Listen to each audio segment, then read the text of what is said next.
할렐루야. 예, 반갑습니다. 옆에 분 인사 나눠주시기 바랍니다. 반갑습니다. 예, 감사합니다.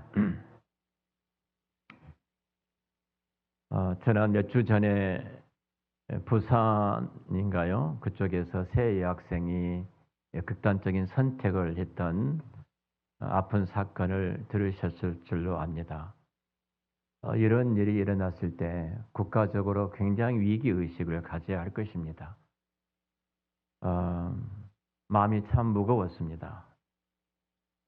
참 행복하게 이 땅을 살아야 될 가장 아름다운 그 시간에 이 아이들이 극단적인 선택을 할 수밖에 없었던 분명한 그 아픔은 있었을 것입니다. 그러나 이런 일을 겪을 때 국가는 그곳에서 무엇을 하고 있었는지, 더더구나 전 세계적으로 가장 많은 교회가 분포되어 있다는 교회는 무엇을 하고 있었을까, 이런 생각을 하면서 참 마음이 아팠습니다.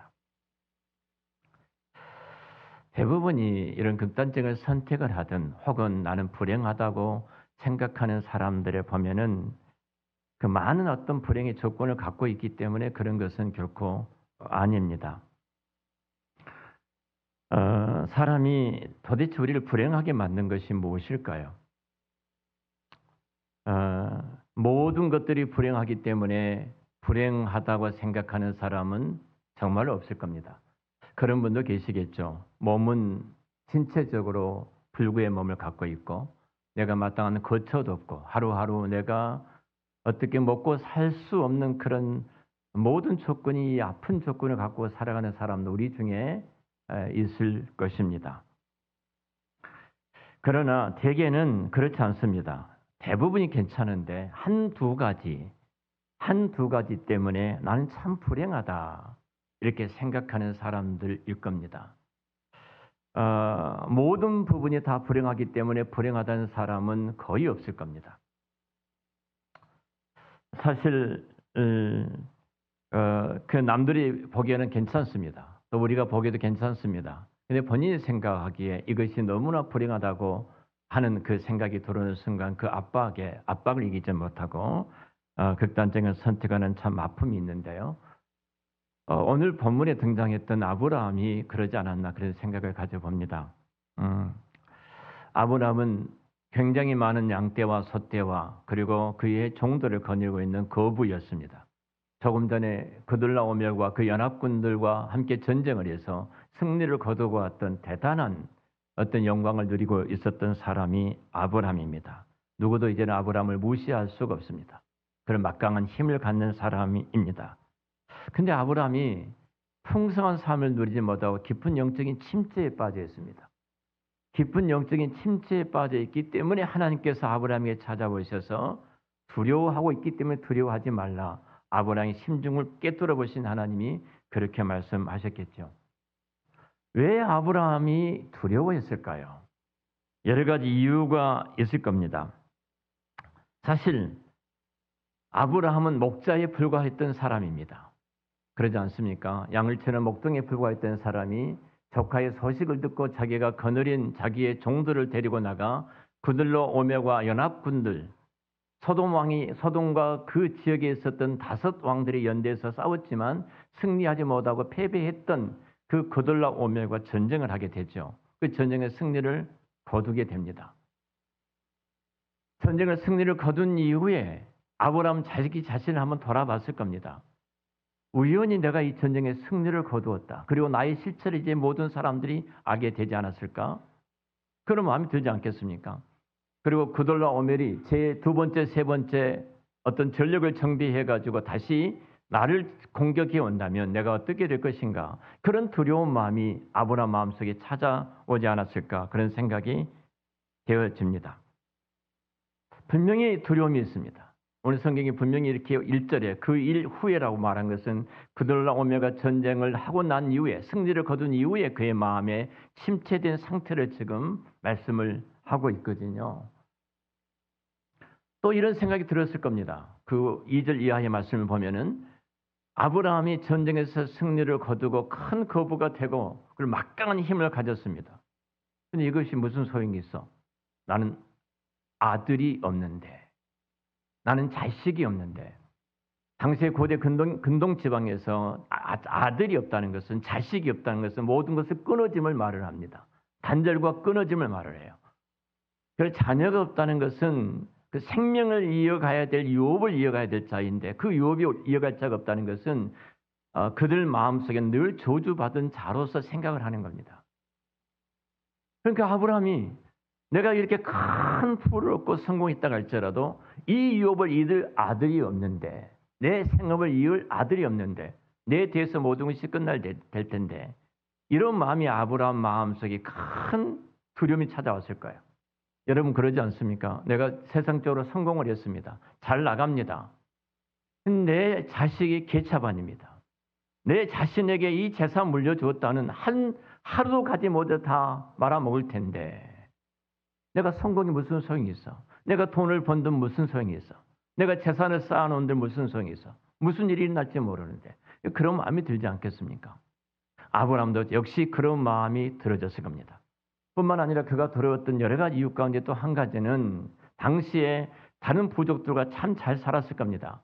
서로 필요한 것이 있으면 도와주고 돕고 연대해서 살았는데, 갑자기 전쟁에서 승리를 거두고 왔던 아브라함을 바라보는 순간 다른 부족들이 경계를 할 수밖에 없을 겁니다. 저렇게 막강한 힘과 권력을 갖고 있는 저 사람이 앞으로 일어서게 된다면 우리는 어떻게 될 것인가? 자, 이런 어떤 아브라함이 여러 가지 심적인 상태 속에 아브라함은 깊은 침체 속에 빠질 수밖에 없었고, 그런 두려워할 수밖에 없었던 것입니다. 또 이런 생각이 들어오실 거예요. 어쩌다가 내가 이 전쟁에서 승리를 거두었다. 아침에 일어나 보니까 내가 성공자가 된 거예요. 그런데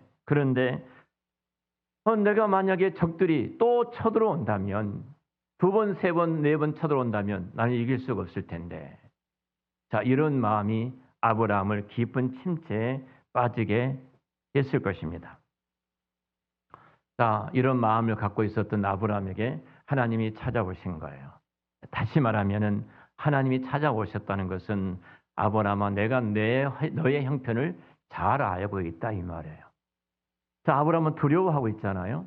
하나님이 찾아오셔서 아브라함에게 첫 번째 당신 자신을 나타내 주셨는데, 어떤 분으로 나타내 주셔요? 두려워하지 말라. 두려워하지 말라. 이렇게 말씀합니다. 우리가 대표적으로 요한계시록 1장과 2장, 3장 이어서 보면은 하나님께서 소아시아에 있는 7교회를 찾아오시는 우리 주님의 모습을 보게 되거든요. 계시록 1장의 22절, 23절 쭉 이 말씀 이하의 말씀, 이런 말씀이 나옵니다.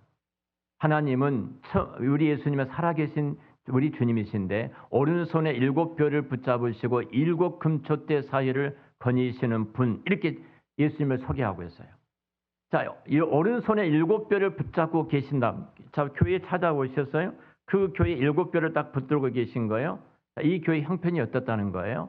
이 교회 형편은 지금 목회자, 말씀을 맡은 주의 사자가 그 권위가 흔들려서 말씀이 무너지고 있다는 거예요.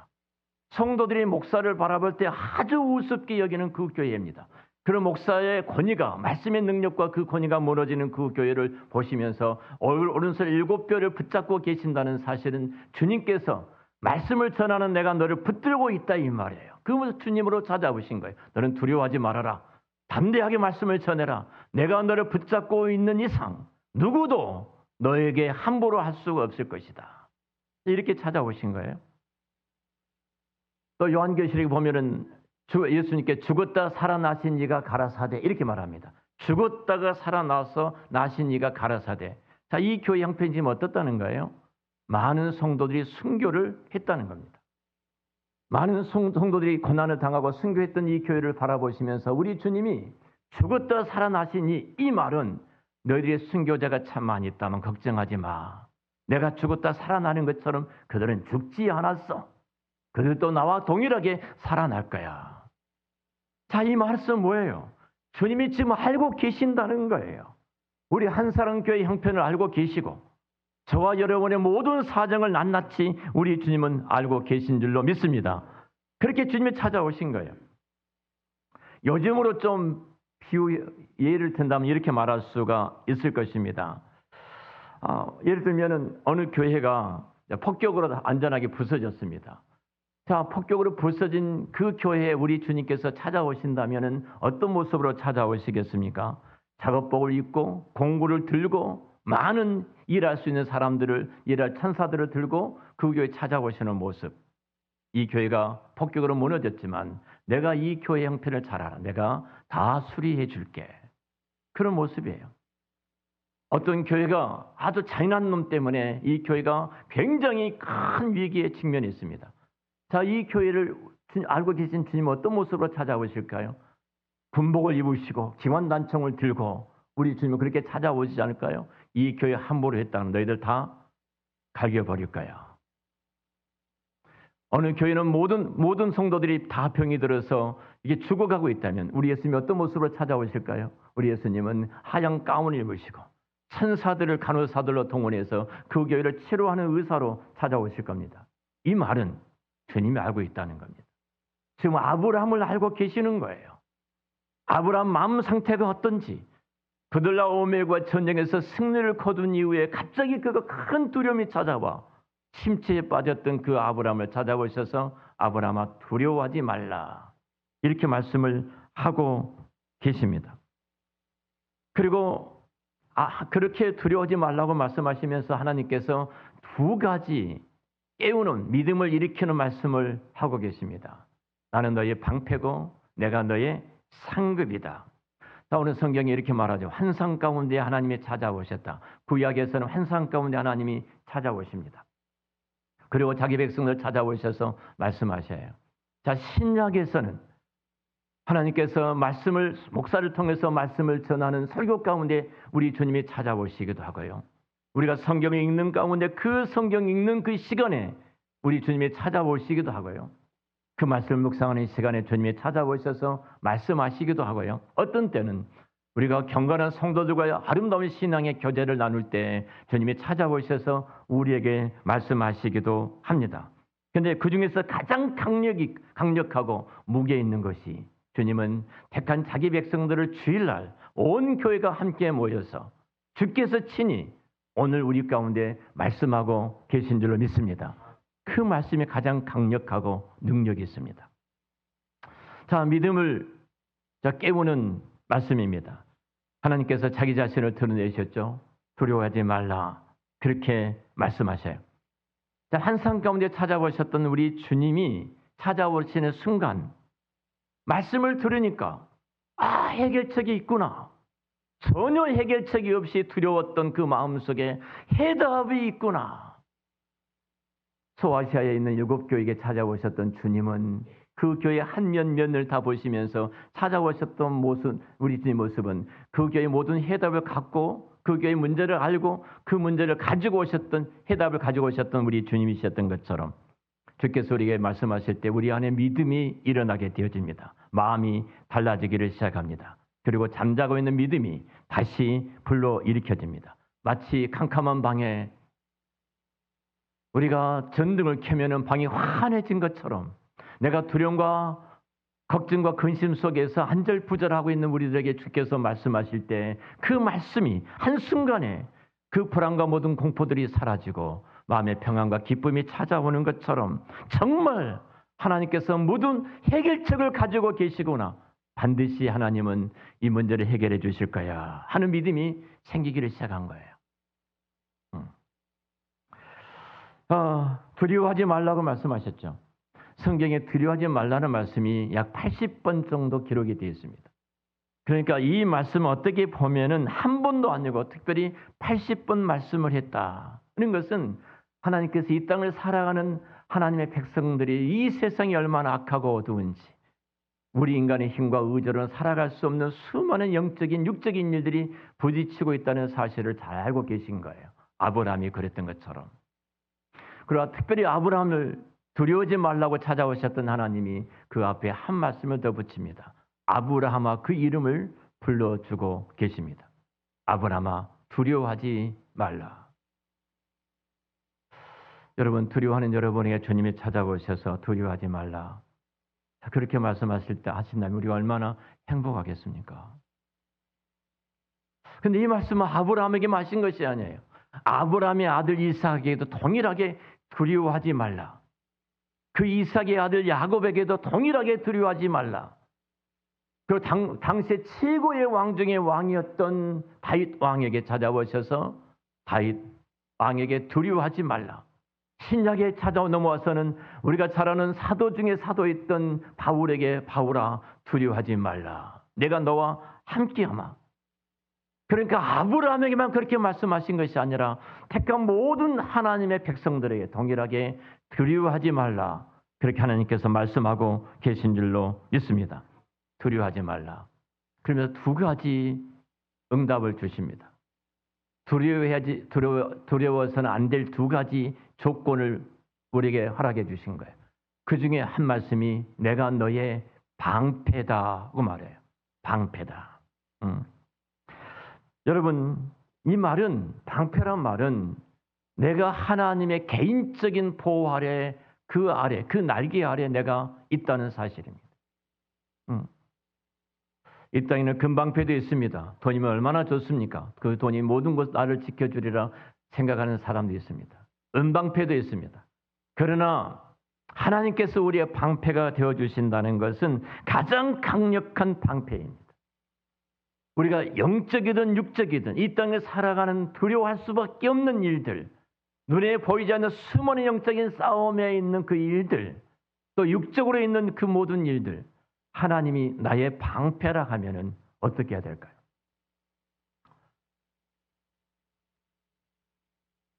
최근에 제가 좀 어려운 일이 있었습니다. 그 이야기를 집사람과 같이 했어요. 저는 성도들과 관계 속에서 뭐 어렵다 이런 생각을 해본 적은 없습니다. 성도들이 때로는 힘든 성도들이 있을 때는 내가 더 사랑하지 못하고 더 내 손을 펴지 못하고 내가 더 많은 시간 기도하지 못했다라고 생각하고 하나님 앞에 그 사실을 올려드리며 더 겸손해집니다. 근데 목사들과 관계 속에서 어려움들이 종종 있습니다. 제 목회 가운데 5번 정도 있었습니다. 전도사로부터 출발해서 은퇴할 앞에를 놔둔 지금 이 나이에 들 때까지 5번 최근에 한 사건이 있었습니다. 이 친구의 사모님께서 사모 모임에서 이런 말처럼 한다는 이야기를 집사람한테 들었습니다. 여보 어떻게 해야 돼 그래요. 아무 말 하지 마. 아무 말 하지 마. 그리고 우리 기도하자. 제가 죄송합니다. 제 개인적인 이야기 같은데요. 이 교회가 재정적인 문제가 심각했습니다. 교회 재정을 담당했던 부장이 3번 재정 펑크를 냈습니다. 공금을 이용한 거죠. 그리고 이 목사님도 늘 재정에 쪼달려서 카드를 늘 돌리고 막았습니다. 제가 기도하는데 너무 마음이 부담이 되어져요. 이 친구를 기도하는데. 성령이 강하게 저기 역사를 하셨어요. 제가 한마디 딱 했습니다. 회개해라. 영적인 일이다. 목사가 목사한테 회개하라 이렇게 말하면 어떡해요? 교인들도 화가 나잖아요. 목사님이 나의 집사 회개해. 그럼 회개하겠죠. 훌륭하시니까. 그때부터 이제 악한 마음을 갖게 된 거죠. 회개한 것이 아니라. 굉장히 어두운 데까지 갔습니다. 그리고 궁극적으로는 교회를 담보로 돈을 빼려다가 들켰습니다. 그 교회 공금 2억 가까이 돈 공을 이용을 했습니다.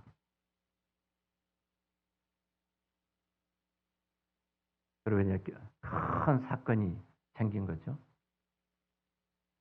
만일 회개를 했다면 목사가 도박을 했습니다. 도박은 하루 이틀 한 건 아닙니다. 알잖아요.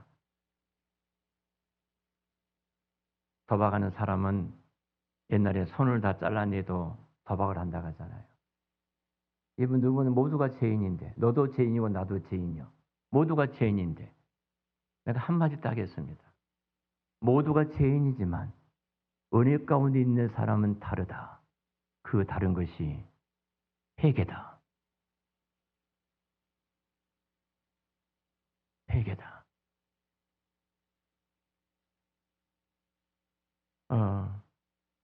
너무 마음이 아픕니다. 집사람과 같이 그분들을 위해서 또 기도했습니다. 만약 하나님께서 저의 방패가 되어주시지 않았다면 끔찍합니다. 사모님이나 목사님들이 저에 대한 이야기를 들었다고 합니다. 그리고 이렇게 말을 했다고 그래요. 본인들이. 우리가 나 목사님을 잘 알잖아. 우리가 사모님을 너무 잘 알잖아. 절대 그럴 분들이 아니야. 근데 이 말을 들을 때 제 마음이 얼마나 아픕니까? 입을 열어서 말하고 싶어요. 누가 방패셔요? 하나님이 방패셔요. 하나님의 방패됨을 내가 믿지 못할 때 내가 알려고 그래요. 내가 갖고 있는 지식, 내 인생의 노하우, 내가 가지고 있는 모든 경험, 내가 가지고 있는 정보, 이 모든 것을 가지고 해결하려고 그래요. 그러나 하나님이 나의 방패가 되신다는 사실을 내가 믿는다면, 그 하나님이 나의 방패로 계신다는 사실을 내가 믿는다면 우리는 거기까지 가지 않습니다. 하나님이 마지막까지 지켜주시고, 혹은 내가 무너질지 모르지만 무너질 때 하나님은 기관잔통을 들고 와서 적들을 쏘시고 일으켜주실 그 방패 되신 하나님을 내가 믿기에 흔들리지 않고 우리가 일어설 수가 있는 것입니다. 하나님 우리 인생의 방패이셔요. 내가 너의 방패가 되어주겠다. 여러분 시편 5편 12절 말씀에 보면은 여호와여 주는 의인에게 복을 주시고 방패로 함같이 은혜로 저를 호위하시로다. 하나님께서 은혜로 우리를 호위해 주셨던 손길을 내가 믿는다면 우리는 어떤 상황이 와도 그 하나님 안에서 평안히 잠을 자게 될 줄로 믿습니다. 그들라오멜과 그 연합군이 아브라함을 치기 위해서 2번, 3번, 4번 계속 쳐들어올지라도 하나님께서 지금 지켜주셨던 하나님은 2번째도 지켜주시고 3번째도 지켜주시고 4번째도 지켜주실 줄로 믿습니다. 하나님은 내가 너의 방패가 되어주겠다. 이보다 더 안전한 이 땅에 그리스도인의 능력 있는 삶이, 평안한 삶이 어디가 있겠습니까? 하나님께서 방패가 되어주셨다는 말은 죄에 대해서 심판으로부터서 나를 보호해 주시겠다는 그 말씀이고, 하나님께서 나의 방패가 되어주셨다는 것은 내가 모든 유혹으로부터서 나를 지켜주시지 내 의와 거룩함으로 내가 자리를 지켜 이 자리에 온 것이 아닙니다. 수많은 유혹 속에서도 하나님께서 순간순간 나의 방패가 되어주셨기 때문에 우리가 이 자리에 있는 거예요. 안 그러면 우리는 진즉 수십 번 수백 번 넘어졌을 것입니다. 하나님께서 우리의 방패가 되어주신다는 것은 죽음으로부터서 어둠의 세력이 우리의 영혼을 데려갈 때, 사탄이 끊임없이 공격할지라도, 나는 아무리 의식이 없다고 할지라도 우리 주님께서 우리의 방패가 되어주셔서 가장 안전하게 천국에 이르게 될 줄로 믿습니다. 하나님 우리의 방패가 되어주시겠다 약속해 주셨어요. 한번 하나님께서 나의 빛을 갚아주셨다면 1년 후를 걱정할 필요가 없습니다. 어떤 일이 일어날지 알지 못하지만 걱정할 필요가 없어요. 그때 기적을 행하셨다면 1년 후에도 기적을 행하실 줄로 믿습니다. 그래서 우리는 그것 때문에 걱정하지 말고 그 주님을 바라보면서 이 땅에 담대하게 살아갈 지혜가 필요해요. 또 찾아오셔서 이렇게 말씀합니다. 내가 너의 지극히 큰 상급이다. 내가 지극히 큰 상급이다. 상급이란 말이 사카리라는 히브리, 죄송합니다. 사카리라는 히브리어인데요. 특별한 단어입니다. 우리는 상하니까 학생이 공부를 잘해서 학교에서 상장 하나 받았는가 보다 이렇게 생각하는 그게 아닙니다. 대가 이런 뜻입니다. 대가 혹은 보수 혹은 책임을 지다, 같이 고용하다 이런 의미를 갖고 있어요. 내가 너에게 고용됐다 이 말이에요. 아브라함아, 내가 너를 택한 것은, 내가 갈대아 우르에서 내가 너를 택한 것은, 택한 순간 나는 너에게 마치 세상에서 고용된 자처럼 내가 내 인생을 책임을 지겠다. 이 말씀이에요. 내가 너의 지극히 큰 상급이란 말은, 여러분 우리가 하나님을 상급으로 갖고 살아가는 자들입니다. 세상이 어떻게 하든 우리는 두려워할 필요가 없습니다. 무서워할 필요가 없습니다. 그분께서 분명하게 우리에게 말씀하셨습니다. 내가 세상적인 학문적인 지식과 그 능력과 그 형태를 갖고 있느냐 못하느냐 그것이 중요하지를 않습니다. 지금 국회에서 공교육에 대한 세미나가 있었습니다. 제가 초대받고 그 자리에 갔습니다. 목사로서 이 공교육에 대해서 교육하는 사람으로서 초대를 받아서 갔어요. 사회자가 저에게 마이크를 가지고 패널을 우리 내노라는 우리나라의 교육자들이 나와서 국회의원 한 분도 나와서 패널 들어서 이렇게 발표를 하고 이제 질의응답을 하는 시간입니다. 제가 이런 말을 했습니다. 공교육이 무너졌다고 생각해 무너진 것이 아닙니다. 윤석열 대통령께서 계엄을 선포를 할 때 그 계엄을 막아냈던 젊은이와 국민들이 있었습니다. 많은 사람들이 공교육이 무너졌다 하지만 대한민국이라는 나라는 그래도 살아있는 것입니다. 특별히 그 가운데 교회가 기도하고 있습니다. 말도 안 되는 이야기 같지 않습니까? 대한민국이 이 자리에 선 것은 대단한 실력 있는 사람 때문에 세워진 것이 아닙니다. 전능하신 하나님께서 그 능하신 손으로 우리를 붙잡고 계시기 때문에 우리가 이 자리에 있는 줄을 믿습니다. 그분께서 우리 인생을 책임져 주시고 이 사카라 말이 생계비라는 것 뜻도 있어요. 내가 너의 필요한 것들을 빠짐없이 채워주겠다.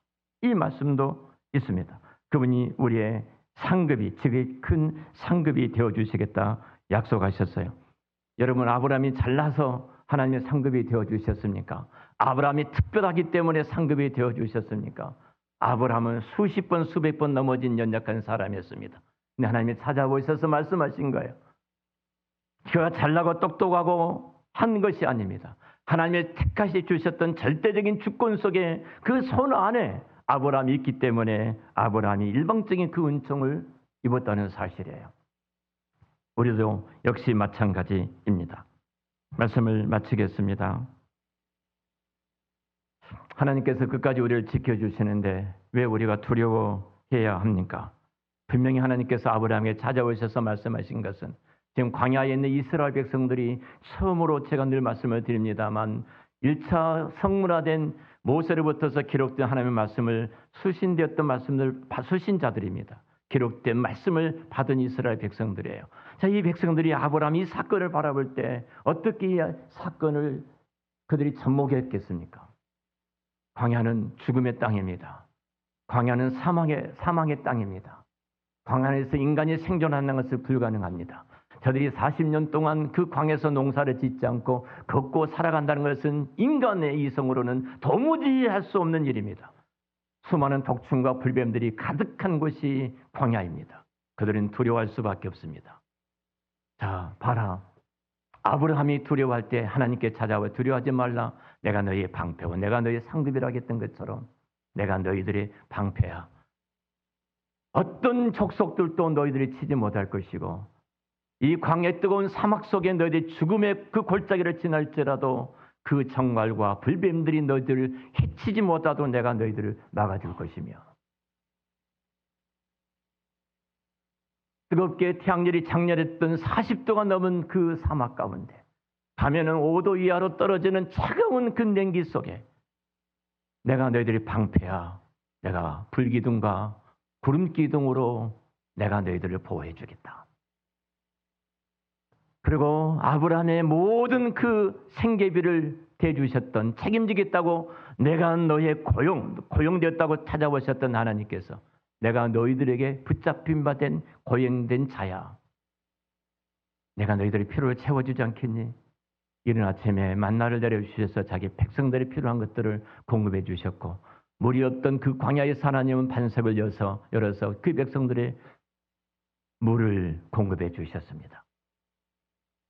그분이 우리의 아버지신 줄로 믿습니다. 홍해를 가리셨던 하나님은 요단강을 가리십니다.